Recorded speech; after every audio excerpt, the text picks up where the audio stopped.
निर्भीड पत्रकारावर गुन्हा, संभाजी ब्रिगेडची संतप्त भूमिका, गुन्हा रद्द करण्याची मागणी. केदारखेडा, प्रतिनिधी BK धसाळ. निर्भीड पत्रकारिता करणारे दैनिक बुलंदशक्तीचे संपादक रामेश्वर शिवाजी दरेकर यांच्यावर दाखल करण्यात आलेला गुन्हा तात्काळ रद्द करावा, त्यांना पोलीस संरक्षण द्यावे आणि संबंधितांवर कायदेशीर कारवाई करावी, अशी ठाम मागणी संभाजी ब्रिगेडच्या वतीने करण्यात आली आहे.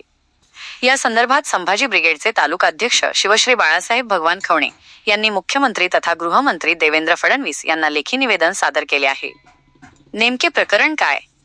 राज्यातील शेतकरी संकटात असताना महसूल मंत्री चंद्रशेखर बावनकुळे यांनी केलेल्या एका विधानानंतर पत्रकार रामेश्वर दरेकर यांनी संबंधित मंत्र्यांच्या मालमत्तेबाबत सखोल आणि पुराव्यानिशी बातमी प्रसिद्ध केली होती.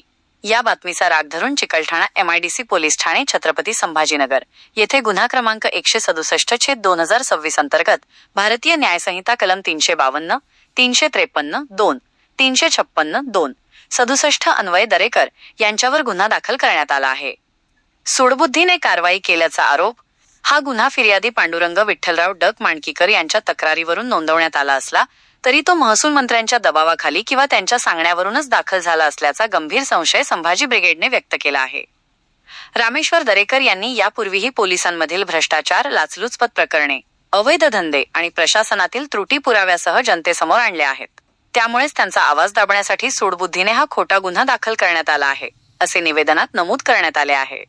संभाजी ब्रिगेडच्या प्रमुख मागण्या. पत्रकार रामेश्वर दरेकर यांच्यावरील गुन्हा निष्पक्ष चौकशी करून तात्काळ रद्द करावा.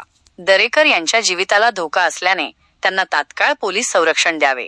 खोटा गुन्हा दाखल करण्यास प्रवृत्त करणाऱ्या संबंधितांची चौकशी करून कारवाई करावी. आंदोलनाचा इशारा. पत्रकारिता हा लोकशाहीचा चौथा स्तंभ आहे आणि त्यावर अशा प्रकारे आघात करणे निषेधार्ह आहे, अशी भावना संभाजी ब्रिगेडने व्यक्त केली आहे. जर या मागण्यांवर शासनाने तात्काळ सकारात्मक कार्यवाही केली नाही तर संविधानिक मार्गाने तीव्र आंदोलन छेडले जाईल, असा इशाराही संघटनेच्या वतीने देण्यात आला आहे.